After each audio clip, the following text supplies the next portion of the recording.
कोई तो कहते ब्रह्म हृदय में प्रकाश है, कोई तो कहते ब्रह्म नासिका के अग्रभाग, कोई तो कहते ब्रह्म भ्रकुटी में वास है,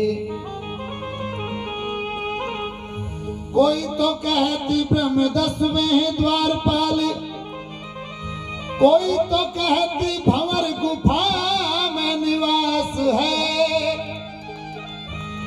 कहे सुखदेव ब्रह्म की यो गति, जैसे ही सकल चराचर में आकाश है।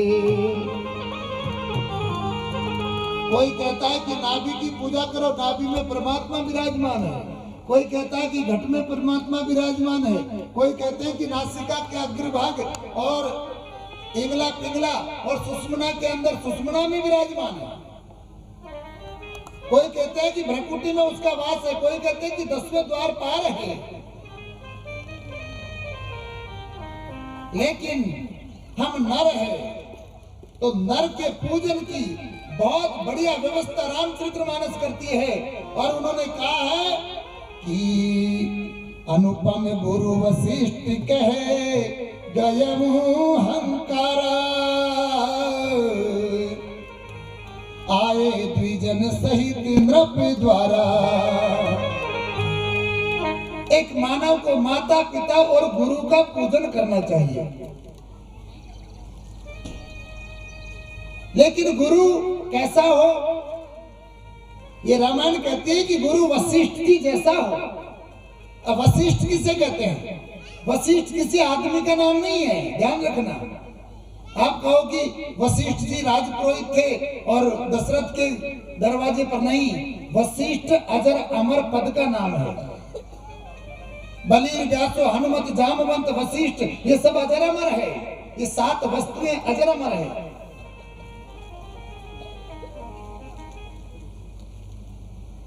महाराज दशरथ के दरवाजे पर जो गुरु वशिष्ठ हैं, वो वशिष्ठ नर्तन में नहीं, पद में है। वशिष्ठ का अर्थ होता है जिसके वश में जिसका इष्ट हो, उसका नाम वशिष्ठ है। यानी कि जो आदमी अपने इष्ट को अपनी मुट्ठी में रखता हो, जो संत अपने सत्य को पकड़ करके रखता हो, ऐसे संत को इस शरण में जाकर के और चरण पकड़ने चाहिए। लेकिन जाना नहीं है, अभी फिर रामायण मना करेंगे। क्योंकि जब रामचंद्र जी भगवान को गुरु की जरूरत पड़ी, तो गुरु विश्वामित्र के पास में राम जी गए नहीं।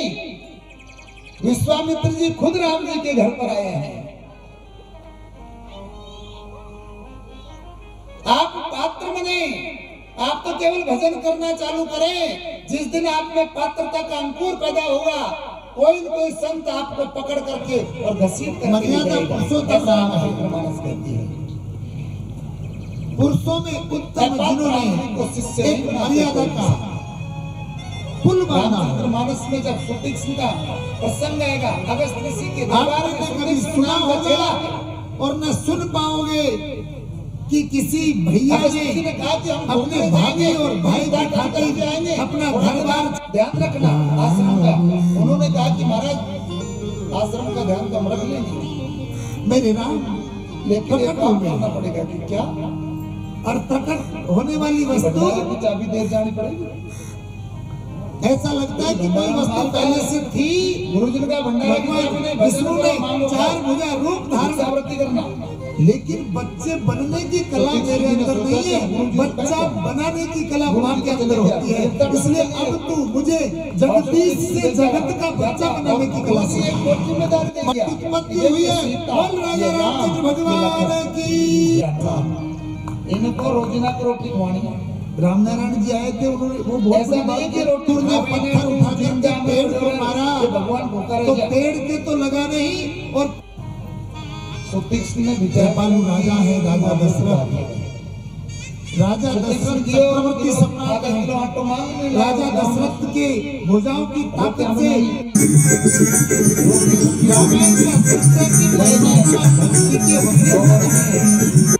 5 रोटी बनाई। भक्ति परमात्मा को चाहे ना एक वैसा रूप दे सकते हैं।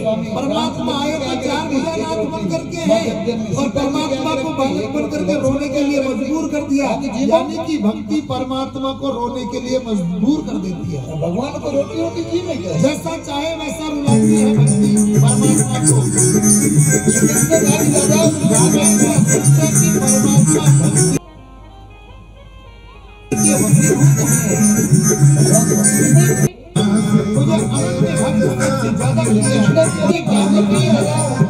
भगवान ने पहली बार तो रोटी बनाई है मौज बन गई सिखा नहीं कोई लोन और जो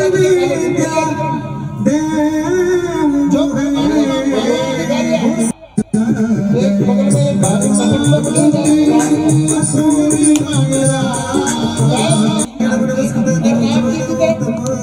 तुलसी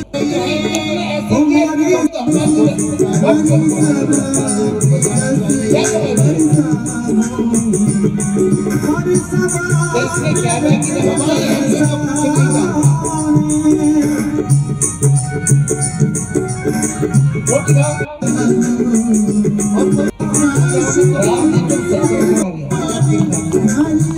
सीता जी भी लाएगा और हनुमान जी का सुमरन चलता रहेगा, इसमें कोई रोक टोक नहीं है।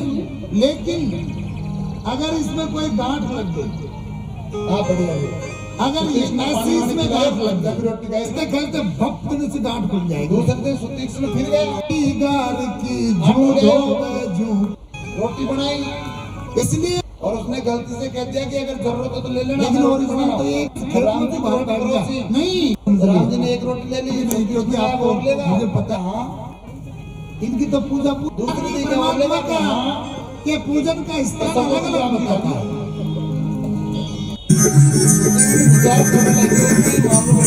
भक्ति की ताकत यह है, उसने कहा कि भैया तुम ऐसे भक्ति मैं कहाँ तक मांगता रहूंगा। तो क्या करें, राम जी को और लक्ष्मण को तो पकड़ाई जोड़ी, सुबह सुबह जाओ और गांव में तो ऑटो मांग ले आओ। और हनुमान जी से कहा कि तुम जंगल में जाओ लकड़ी वकड़ी काट के लाओ और सीता जी से कह दे कि आप है ना ये चूल्हा चाकी रे रोटी बनावा काम तुम्हारो, और खुद है ना जो तख्तो लगा आसन पे बैठ गई।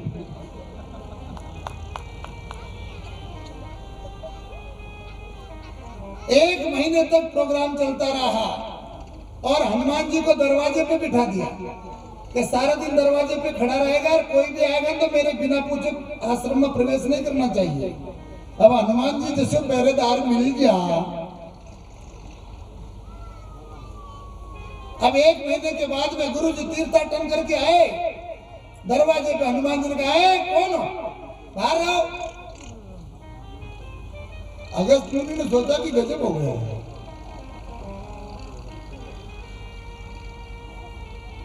तुम कौन हो? क्या हम हमारे महाराज जी के बॉडीगार्ड हैं? बिना पूछे अंदर नहीं जाओगे, हमारे गुरु जी आदेश करेंगे तभी जाओगे। और उसने कह भी दिया कि रोजीना ढोक दे करो, गुरु जी का करो मोश। बहुत गजब का प्रसंग है रामचरितमानस में, आगे आएगा वो।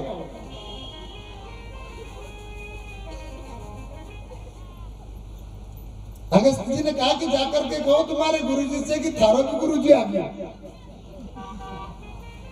अब जैसे ही सुतीक्ष्ण से जाकर के हनुमान जी ने कहा कि महाराज कोई तुम्हारा गुरुजी आया, गुरुजी को नाम लेता है, दौड़ो तख्ता पर उतर, आ गयो भाई आ गयो। जाते गुरुजी के ढोक दी। गुरुजी ने कहा कि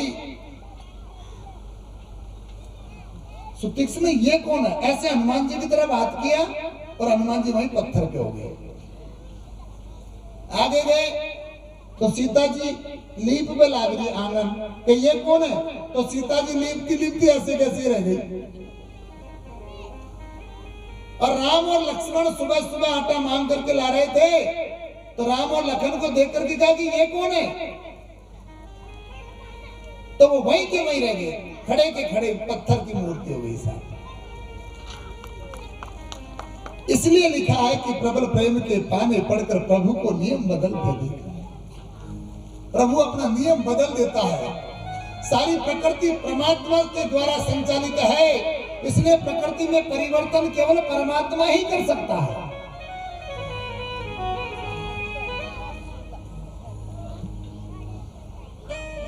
तो इष्ट ऐसा होना चाहिए, गुरु संत ऐसा होना चाहिए जिसके हाथ में, जिसके वश में उसका इष्ट हो। इसलिए वशिष्ठ को अजर अमर कहा है। ये व्यक्ति का नाम नहीं, ये गुरु पद का नाम है। गुरु पद के अंदर परमात्मा हमेशा उसके वशीभूत रहता है और संत जैसे चाहे सत्य को नचाता है।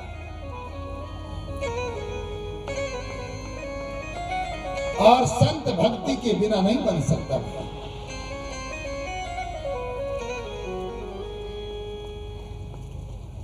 अनुपम बालक देख ली जाई।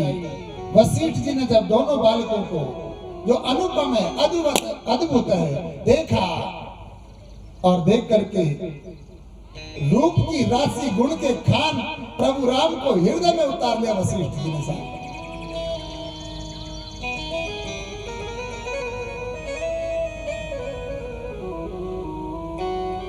ऐसा कहते हैं कि सूर्य देव भी 1 महीने तक स्थिर हो गया था।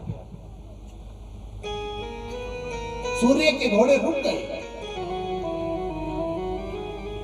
हमारी बुद्धि इस चीज को एक्सेप्ट नहीं कर पाती है कि कोई 1 महीना सूरज रुक भी होगा। इसका दूसरा अर्थ ये भी हो सकता है कि लोग बाग उस आनंद में इतने डूब गए कि 1 महीना तक तो लोग बाग उनको सुध बुद्धि को नहीं, बस राम जी के आनंद में खोए रहे।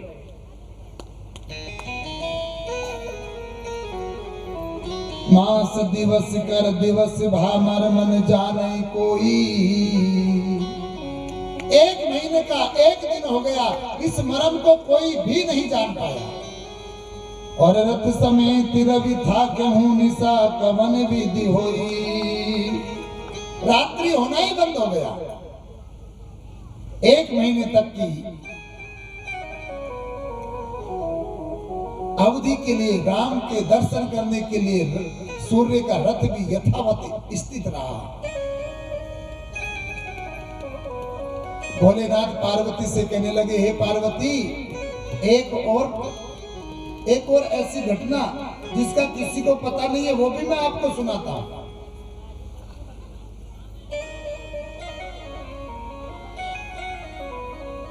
कहने लगे भोलेनाथ कि उस समय जब राम का जन्म हुआ, उस दिन उस समय मैं और काकभूषण जी भी वहीं पर आदमी का रूप धारण करके खड़े थे। हम भी उस दृश्य को देख रहे थे। और कल जब यहाँ राम का जन्म हुआ तो आप लोग उठ गए। दृश्य देखना तो दूर है, दृश्य बिगाड़ हो दिया।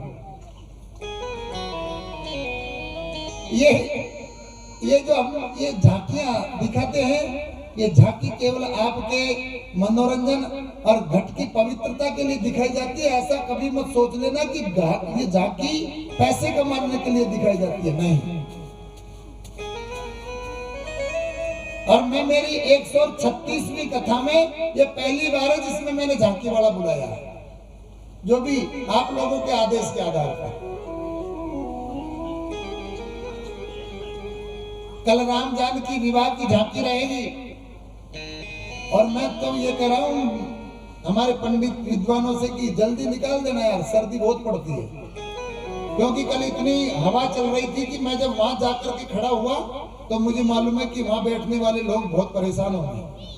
इतनी ठंडक थी कल, बहुत ज्यादा पड़ रहा था। आज हमने ये पर्दे लगवा दिए ताकि सीधी हवा आप लोगों से नहीं टकराए। और सूर्य नारायण से भी कहा कि थोड़ी अपनी ताकत दिखा देना मेरे भाई। मैं चाहता हूँ कि मर्जी है, बात जो जचेगी जे करो, लेकिन मौसम का भी आनंद लो, क्योंकि सर्दी का मौसम है तो सर्दी के मौसम का भी आनंद लो। घबराने की कोई जरूरत नहीं है। हमने ऐसी ऐसी कथाएं भी की है कि नीचे कथा हो रही है, ऊपर ओढ़ा पड़ रहा है खूब। ओढ़े ऐसे मोटे मोटे, एसपी साहब की खोपड़ी में आर पड़े एक बमा।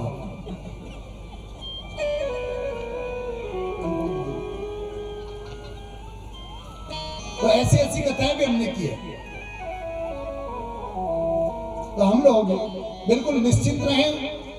परमात्मा सबका मालिक है, वो करे सो करे साहब। भोलेनाथ कहने लगे कि काकभूषण जी और मैं उस समय वहीं थे।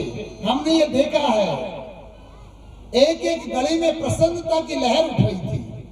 चारों तरफ राजा दशरथ ने सुगंधित द्रव्य का छिड़काव करवाया, ढोल बजवाए।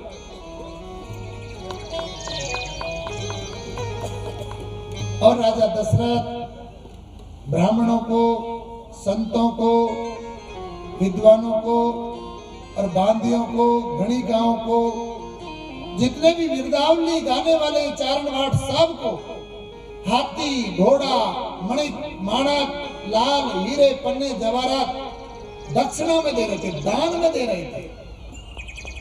दान की महिमा बहुत बड़ी है। धन का 3 ही स्वरूप है।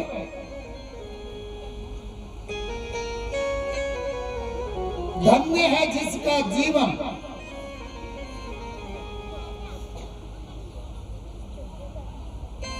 जो धन को धर्म में लगाते हैं और धन वाले कंजूस जगत में जोड़ जोड़ मर जाते हैं। वो मानव धन्य है जो धन को धर्म में लगाता हो, वरना एक गधा का गधा ही रह जाएगा और आपके पीछे से बेटे और लड़ेंगे और जब गलती से कोर्ट केस हो गया तो तुम्हारा कमाया तो जाएगा, बेटों का और चल जाएगा। दयालु बनो और शुभ कर्मों में धन को खर्च करो, वरना धन की 3 गति है, दान, भोग और नाश। दान उत्तम गति है, भोग मध्यम गति है और कनिष्ठ जो है वो है विनाश, नाश हो जाएगा। इसलिए अच्छे कर्मों में मान लीजिए आप लोगों के सहयोग से कोई ऐसी राम कथा हो जाए तो आपको पता भी नहीं लगेगा और आपका 9 दिन का जो हृदय है, 9 दिन का जो पांडाल है, ये राम भगवान तक ये संदेश पहुंचाएगा कि आज लड़ाने के टोल पर चारों तरफ के गांव वाले मिलकर के भगवान की राम कथा करवा रहे हैं और उसमें इन लोगों ने सहयोग किया है। ऐसे मत सोच लेना कि 1 रुपए से लेकर के 1 लाख तक का सहयोग बराबर माना जाता है। आप दें, चाहे 10 रुपए ही दें, लेकिन कथा के निमित्त दें, क्योंकि जब भगवान श्री राम समुद्र के ऊपर पुल बंधवाते हैं तब गिलेरी भी अपनी चोंच में कंकर भर भर के डालती है। साहब, हनुमान जी ने पूछा कि मैया गिलेरी, जब हम बड़े बड़े पर्वत उठा करके ला रहे हैं तुम क्यों मशक्कत कर रही हो?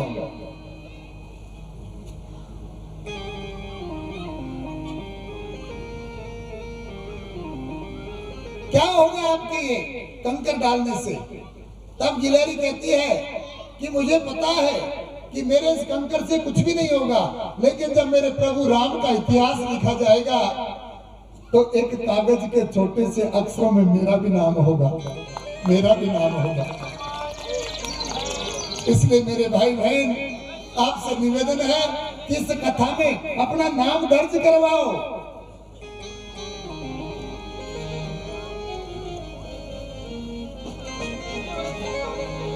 ओ लिखाई दीजिए नाम,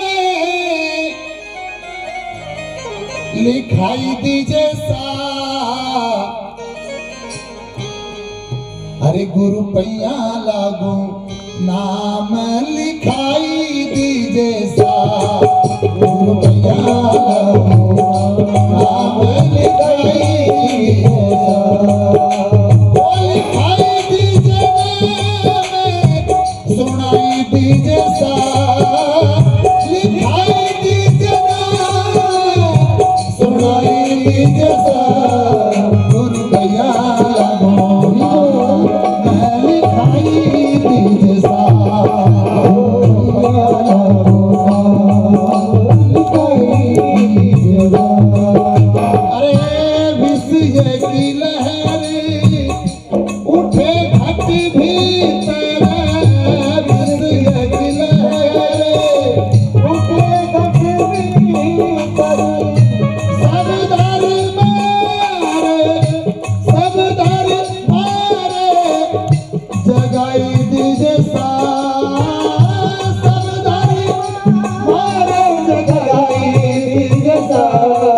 गुरु पैया लागो नाम लिखाई दीजे सा, गुरु पैया लागो नाम लिखाई दीजे सा, गुरु पैया लागो नाम लिखाई दीजे सा, गुरु पैया लागो।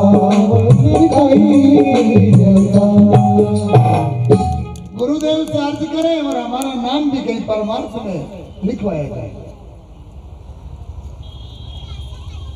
लिखवाना चाहिए। परमार्थ में नाम लिखवाना एक बहुत बड़ी जीवन की उपलब्धि है। आज राजा दशरथ जी खोलकर दान देते हैं, और राजस्थान की कन्हैयालाल सेठिया तो माता को कहता है कि जननी जने तो ऐसा जन के दाता के सूर और नितर रीजे बाजड़ी मती गवाजे नूर।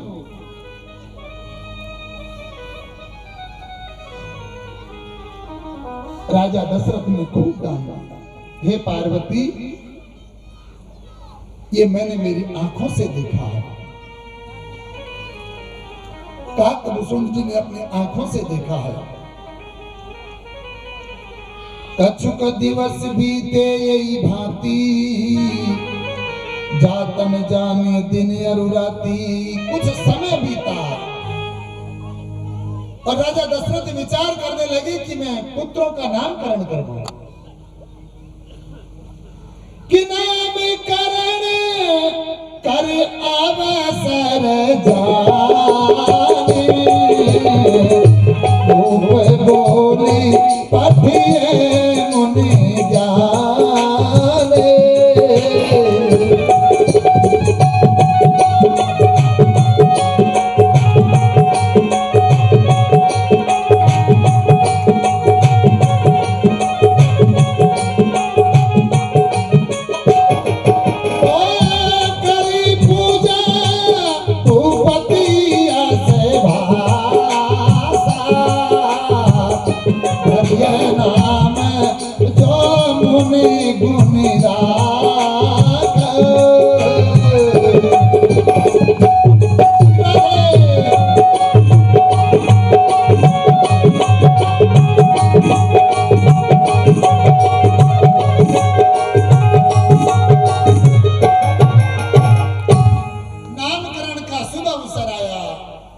राजा दशरथ जी ने गुरु वशिष्ठ को बुलाया।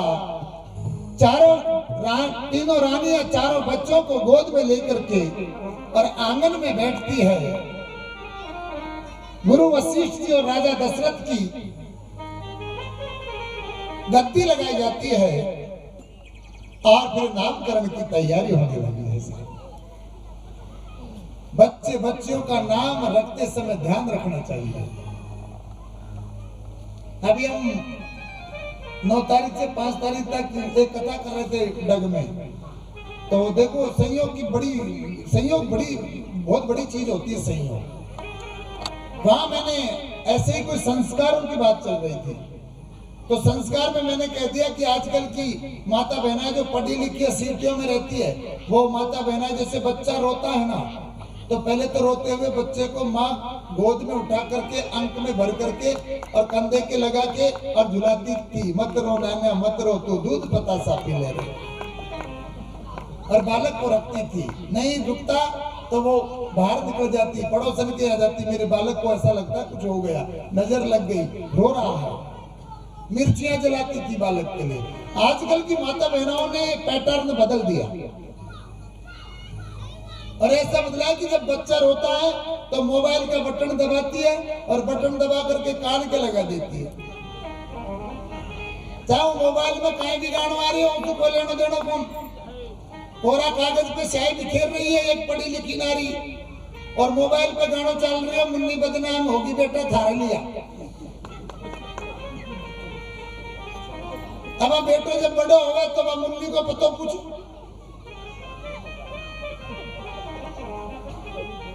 बालक को संस्कार देने के लिए और उसे संवारने के लिए बालक का पल पल ध्यान रखा जाता है, क्योंकि बालक कोरा कागज है।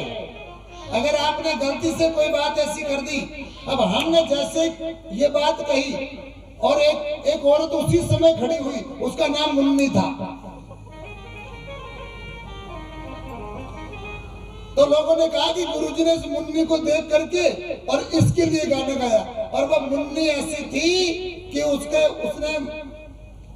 ससुराल छोड़ रखा था और पियर में रहती थी। बात बन गई ना साहब। अब मैंने सोचा भाई बाद में मेरे जब व्यासपीठ से उतर के मैं गया तो लोगों ने कहा कि गुरुजी आपने बहुत बड़ा चमत्कार कर दिया। मैंने कहा क्या आपने वो बात कही थी ना, उस समय वो मुन्नी जो थी ना वो पहले ही बदनाम है बेचारी, उसने तो ससुराल छोड़ रखा है और आपने उसी का नाम ले दिया। अब मैंने सोचा कि मैं उससे माफी मांगूंगा कल कथा में, तो मैंने माफी मांगी तो और भी गड़बड़ हो गई। मैंने उसके नाम की माफी मांगने के लिए मैंने उनसे कहा कि भाई ये नाम भी बड़ा खतरनाक होता है। तो मैंने एक उदाहरण दिया कि एक बहन के पति का नाम टन पाल था, तो उसने सोचा कि नाम अच्छा नहीं है तो मुझे नाम परिवर्तन करना चाहिए। तो वो शहर में गई कि शहर में नाम अच्छे होते होंगे, तो एक मुर्दा जा रहा था, उसने सोचा कि ये मर गया, अब इसका नाम इसके काम नहीं आएगा। तो उसने पूछा कि ये जो मर गया इसका क्या नाम था? तो लोगों ने कहा कि इसका नाम अमरपाल था। उसने सोचा कि रे राम राम राम, ये अमरपाल तो मर गयो, यह नाम तो चौको को नहीं, चलो दूसरा ढूंढते हैं। तो एक भिखारी भीख मांग रहा था कि भाई तेरा क्या नाम है? तो उस भिखारी ने कहा कि मेरा नाम धनपाल है। उन्होंने कहा कि धनपाल की भीख मांग रही हो, यह भी नाम ठीक हो। तो चलो किसी आदमी के नाम ठीक नहीं है तो किसी औरत का नाम पूछूं। तो एक गोबर बीन रही थी खेत में, उससे पूछा कि तेरा क्या नाम है? उसने कहा कि मेरा नाम लक्ष्मी है। और तो लक्ष्मी तो छाना बीन रही है। मैंने उदाहरण दिया, वो कहने लगी वो नारी कि अमर मरनता मैं देखा और भीख मांगे धनपाल, अरे लक्ष्मी गोबर बीनती चोखो मारो टन पाल। अब मैंने ये उदाहरण उससे माफी मांगने के लिए, और ताजो की बात यह है कि उनका एक भतीजा को नाम अमरपाल, एक भतीजा को नाम धनपाल।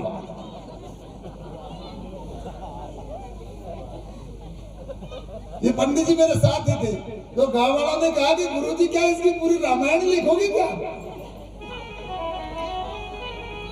कभी कभी ऐसा हो जाता है, इसलिए नाम है ना, नाम बच्चों के नाम बड़े सोच समझ करके रखो। ऐसे कुत्ते बिल्लियों के नाम मत रखो यार। यदुनंदन, रघुनंदन, ब्रजमोहन, जानकी नंदन, जानकी वल्लभ, वल्लभ भाई पटेल, ऐसे सुंदर सुंदर भगवान के नाम पर बच्चों के नाम लिखो। आजकल पिंकी, चिंटू, पिंटू, लक्की, ये क्या नाम है? मेरे तो समझ में नहीं आता। मम्मी, डैड, डैड यानी मरा हुआ बाप।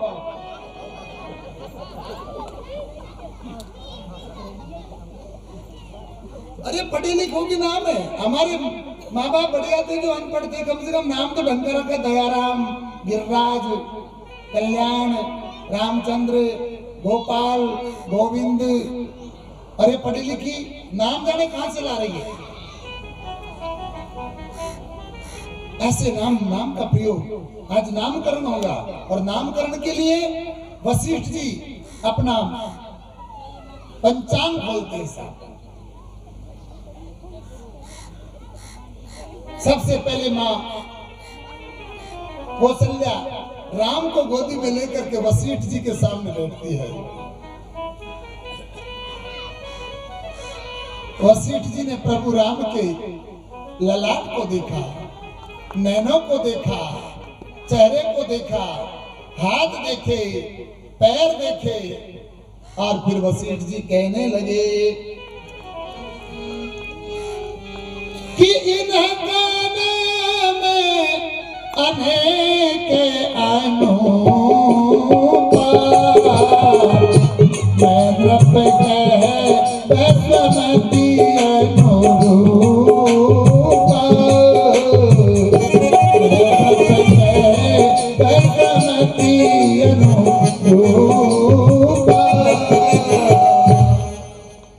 इनका नाम बड़ा अद्भुत है साहब, अनेक प्रकार से अनुपम है। और हे राजन, मैं नृप कहे स्वमति अनुरूपा। हे राजन, मैं मेरी बुद्धि के अनुसार तुम्हारे सबसे बड़े बड़े पुत्र का नामकरण करता हूँ।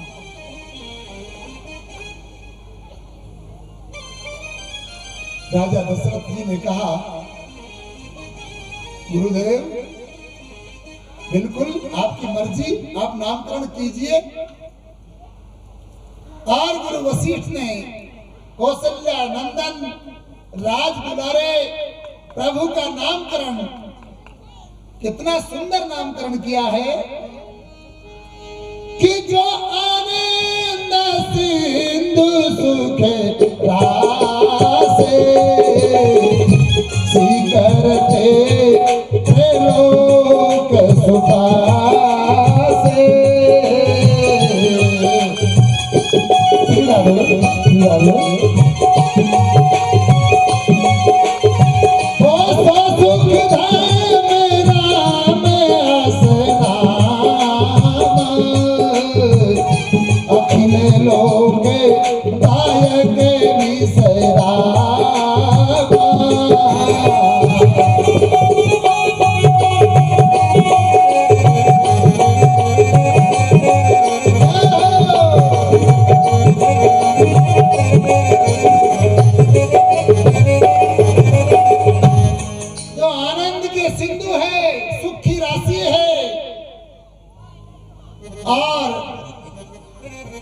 जिसका सुमिरन तीनों लोगों के प्राणी जो करेगा, जिनके नाम से भवसागर तिरेंगे लोग, ऐसे सुख के धाम, सुख की राशि आपके सबसे बड़े पुत्र कौशल्या के नंदन का नाम मैं राम रखता हूं। बोल रामचंद्र भगवान की। और जैसे ही राम शब्द वशिष्ठ जी के मुख से निकला,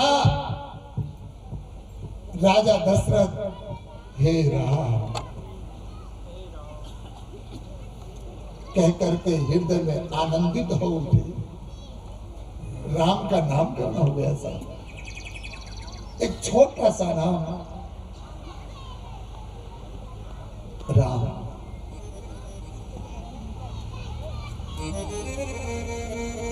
दूसरा नंबर, कैकेयी की गोद में कैकेयी नंदन ललना बैठे हुए हैं, लेटा रखा कैकेयी जी ने। जैसे ही दूसरे पुत्र का नामकरण की बारी आई तो वशिष्ठ जी नामकरण करने लगे कि विश्व भरण पोषण कर जोई करना मैं भरत अस होए।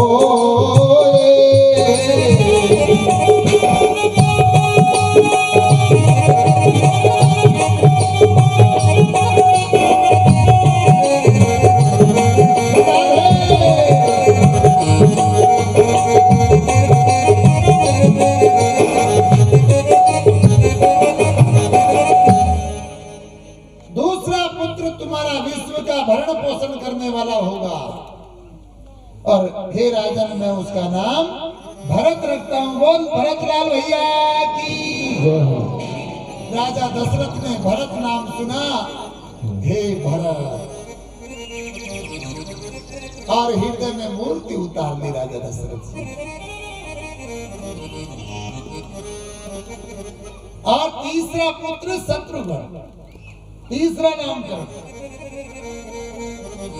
एक प्रश्न उठता है कि शत्रुघ्न सबसे छोटे पुत्र हैं राजा दशरथ के, फिर इसका नामकरण तीसरे नंबर पे क्यों आया? जाके सुमिरन तेरी पुनासा, अरे नाम शत्रुघ्न वेद प्रकाशा।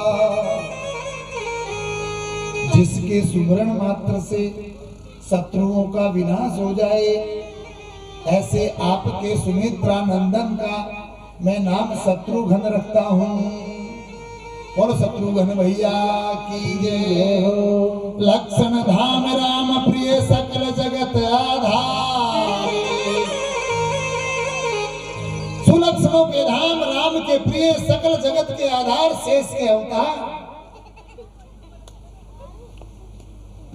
गुरु वशिष्ठ जी कहते हैं कि सुमित्रा नंदन के इस पुत्र का नाम मैं लक्ष्मण रखता हूं। अब लक्ष्मण तीसरे नंबर का पुत्र है, शत्रुघ्न चौथे नंबर का पुत्र है। तो एक बार हम गाजिया कुक्षा में कथा कर रहे थे, वहां एक बच्चे ने ये प्रश्न किया। देखो लोग पूछते हैं कि गुरुजी ये बताओ कि शत्रुघ्न जब सबसे छोटा है तो शत्रुघ्न का नामकरण तीसरे नंबर पे क्यों हुआ? शत्रुघ्न चौथे नंबर पे आता और लक्ष्मण तीसरे नंबर पे आता। तो मुझे भी इस बात का पता नहीं था। आप लोग मुझे जितना रोकोगे टोकोगे ना, मैं उतना ही विद्वान बनता चले जाऊंगा, क्योंकि रोकने टोकने से स्पीड बढ़िया होती है, गाड़ी सुरक्षित रहती है। ब्रेकर बनाते ना तो उसमें अपने आप ही गाड़ी रुक जाती है, फिर सोच समझ करके गियर लगा करके फिर पार किया जाता है। मैं अगर मान लीजिए कोई आदमी रुके नहीं ब्रेकर पर गाड़ी खुदा दी तो हो सके तो ब्रेकर कहीं नीचे से टूटा टाटी हो ही जाए। अनावास्ते जरूरी है ये रोका टोकी पूछा ताछी भी। तो मैंने विचार किया कि मैं क्या कहूं, कथाकार को कहना तो है कुछ। मैंने सोचा कि कोई लंबी सी झूठ फेंका, और मैंने विचार किया कि जब कथावाचक की झूठ फेंक देगा तो फिर जगत का क्या होगा, क्योंकि संत तो समाज के सुधारक होते हैं। पर मेरे बुद्धि ने जो निर्णय दिया, मेरे विवेक ने जो काम किया वो एकदम सटीक था। मैंने उनसे कहा कि जो लक्ष्मण भैया है वो शेष के अवतार है, और शेष के अवतार अभी हुए ही हैं। शेष यानी एक नाग मान लीजिए, और नाग का जो बच्चा होता है ना वो बड़ा चंचल होता है, और लक्ष्मण जी बहुत चंचल है। अब सुमित्रा मैया दोनों बच्चों को एक साथ संभाल नहीं पाती है। शत्रुघ्न तो शांत है लेकिन लक्ष्मण तेज है। तो कैकेयी मैया ने सुमित्रा मैया से कहा कि माँ, सुमित्रा बहन कि हाँ दीदी, कि आपका ये छोटा पुत्र ने मुझे दे दो। कि क्यों? कि आपका ये लखन ने बहुत तेज तर्राट है, ये दोनों पुत्र आप नहीं संभाल पाओगी। मेरा भरत तो सीधा साधा है और आपका शत्रुघ्न भी सीधा साधा है, तो ये दोनों पुत्र मेरी गोदी में रहेंगे तो आराम से रहेंगे, और तू अकेला लक्ष्मण को लेकर के बैठी रहना, संभाल लेना। इसलिए वरीयता में, क्रमबद्धता में सबसे पहले राम आए, फिर भरत आए, और उसके बाद में कैकेयी की गोद में ही शत्रुघ्न आ गए। इसलिए पहले शत्रुघ्न का नामकरण हो गया, उसके बाद में लखन का नामकरण हो गया। बोल भाग्य बिहारी लाल की जय।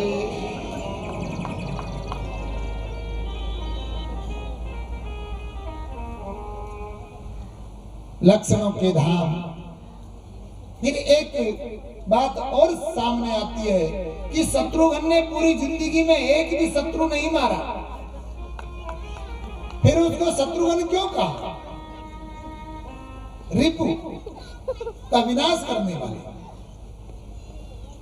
हमारा जीवन में अगर सबसे बड़ा कोई शत्रु है, वैसे तो 5 शत्रु है, काम क्रोध मद लोभ मोह। मानव जीवन के 5। अरे हमने अड़ोसी पड़ोसी माता बहन भाई बंधुओं को तो वैसे ही शत्रु बना रखा है। हमारा जो मूल शत्रु है ना वो तो है काम क्रोध मद लोभ और मोह। पर इसमें बाबा लिखते हैं कि काम क्रोध मद लोभ अपार, काम क्रोध मद तो आप उनको तो काबू में कर सकते हो, लेकिन लोभ एक ऐसा शत्रु है कि अगर किसी को ये रोग हो गया लोभ का, तो ये कफ की तरह होता है। जैसे शरीर में कफ की बीमारी हो गई तो कफ अपार होता है। एक बार कफ आने लग गया आदमी को, फिर वो कफ कभी बंद नहीं होता है। ऐसे ही एक बार अगर आदमी को लोभ हो गया, फिर वो लोभ कभी मिटता नहीं है। इसलिए शत्रुघ्न ने लोभ को मिटाया है, इसलिए इसका नाम लोभ पर काबू पाने वाला शत्रुघ्न है। और शत्रुघ्न भैया की जय।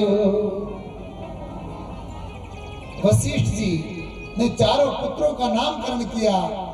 राजन आनंद में डूब गए और फिर वशिष्ठ जी कहने लगे कि हे राजन,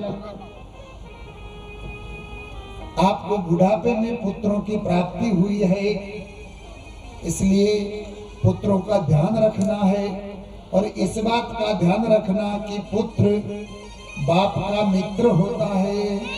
इस बात का ध्यान रखना कि पुत्र परिवार का सूत्र होता है। इस बात का ध्यान रखना कि पुत्र पूरे समाज का नेत्र होता है। आपको पुत्र को मित्र, सूत्र और नेत्र बनाना है।